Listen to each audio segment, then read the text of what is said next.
আসিতেছে শুভদিন, দিনে দিনে বহু বাড়ি আছে, দেনা শুধিতে হইবে ঋণ। হাতুড়ি শাবল গাইতে চালায়ে, ভাঙিল যারা পাহাড়, পাহাড় কাটা সে পথের দুপাশে, পড়িয়া যাদের হাড়। তোমারে সেবিতে হইল যাহারা মজুর মুটে ও কুলি। কুলি ও মজুর কবিতায় কবি নজরুল এভাবেই করেন শ্রমজীবী মানুষের বন্দনা। আজ মে দিবস অর্থাৎ আন্তর্জাতিক শ্রমিক দিবস।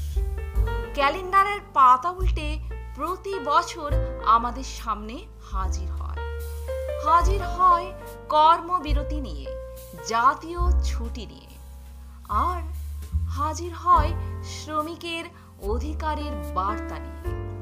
হাজির হয় যাদের শ্রমে ঘামে তৈরি এই মানব সভ্যতা, তাদের মানব অধিকার নিয়ে। আন্তর্জাতিক মে দিবসে তাই চলুন জেনে নিই মানব সভ্যতার কারিগরদের, শ্রমিকদের রক্তে লেখা ইতিহাস সম্পর্কে, জেনে নিই তাদের করুণ ইতিহাস সম্পর্কে। আর চলুন বুঝতে চেষ্টা করি কতটুকু অধিকার পাচ্ছে আমাদের শ্রমজীবী মানুষেরা। 1886 খ্রিস্টাব্দে যুক্তরাষ্ট্রের শিকাগো শহরে হেইমার্কেটে শহীদ শ্রমিকদের আত্মত্যাগকে স্মরণ করতে পালিত হয় এই দিবস। সেদিন দৈনিক 8 ঘন্টা কাজের দাবিতে শ্রমিকেরা হেইমার্কেটে জমায়েত হয়। তাদেরকে ঘিরে থাকা পুলিশের প্রতি বোমা নিক্ষেপ করে অজ্ঞাতনামা এক ব্যক্তি। পুলিশ শ্রমিকদের উপর গুলি বর্ষণ শুরু করে, আর পুলিশের এই গুলিতে প্রায় 10 থেকে 12 জন শ্রমিক ও পুলিশ নিহত হয়। 1889 সালের 14 জুলাই ফ্রান্সে অনুষ্ঠিত শ্রমিক সম্মেলনে 1 মে শ্রমিক দিবস ঘোষণা করা হয়। আর এই ঘোষণার পরের বছর থেকে 1 মে বিশ্বব্যাপী পালিত হয়ে আসছে মে দিবস বা আন্তর্জাতিক শ্রমিক দিবস হিসেবে।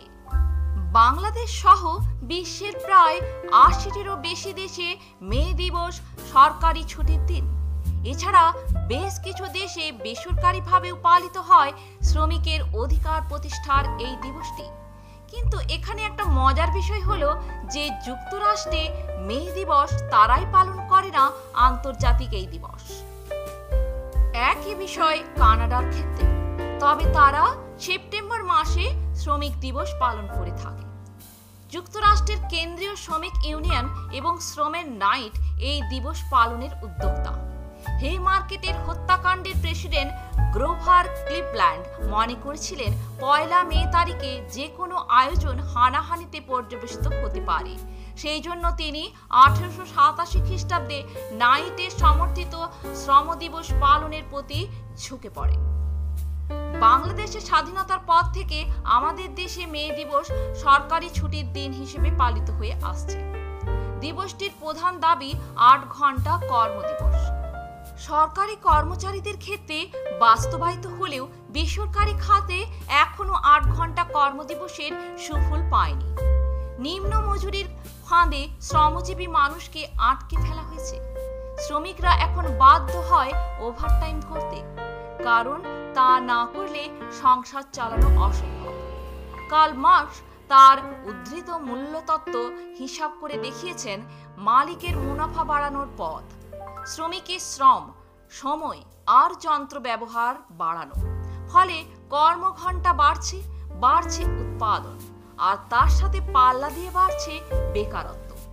প্রতি বছর 20 থেকে 22 লাখ তরুণের মাত্র 2 লাখের মতো কর্মসংস্থান রাষ্ট্র করতে পারে। কয়েক লাখ লোক পাড়ি জমায় বিদেশে, আর বাকিরা দেশে কোনো মতে কাজ খুঁজে নেওয়ার চেষ্টা করে। আমাদের দেশের 6,34,00,000 শ্রমজীবীর 3 কোটি কৃষি খাতে, 50 লাখ শ্রমিকদের গার্মেন্টসে, 30 লাখের বেশি নির্মাণ খাতে, 25 লাখ পরিবহন খাতে, 10 লাখের বেশি লোক বিভিন্ন শ্রমে নিয়োজিত বলে জানা যায়। প্রতি বছর 80 মে দিবস আমরা সকলেই যেন দিবসটি পালন করি সরকারি ছুটি হিসেবে। শ্রমজীবী মানুষ শ্রমিক সংগঠন সমূহ মিছিল ও শোভাযাত্রার মাধ্যমে অনেকটা দায়সারাভাবে দিবসটি পালন করা হয়ে থাকে। দেখে মনে হয় যেন উৎসব। অধিকার প্রতিষ্ঠার চেতনা এখানে বিরল। অধিকার নেই বলে প্রাণঘাতী এই করোনা ভাইরাসের মধ্যেও লাখ লাখ গার্মেন্টস শ্রমিকদের শুধু বেতনের জন্য, শুধু চাকরি বাঁচানোর জন্য, শুধু দুবেলা খেয়ে পড়ে বেঁচে থাকার তাগিদে মৃত্যুর ঝুঁকি নিয়ে পায়ে হেঁটে ঢাকা আসতে হয়। অধিকার নেই বলেই শত স্বাস্থ্য ঝুঁকি থাকা সত্ত্বেও মৃত্যু ভয় উপেক্ষা করে তাদের কাজ করতে হয়। শ্রমে ঘামে তৈরি করে যেতে হয় নিষ্ঠুর এই সভ্যতা। এ যেন শ্রমিকের রক্তে লেখা ইতিহাস।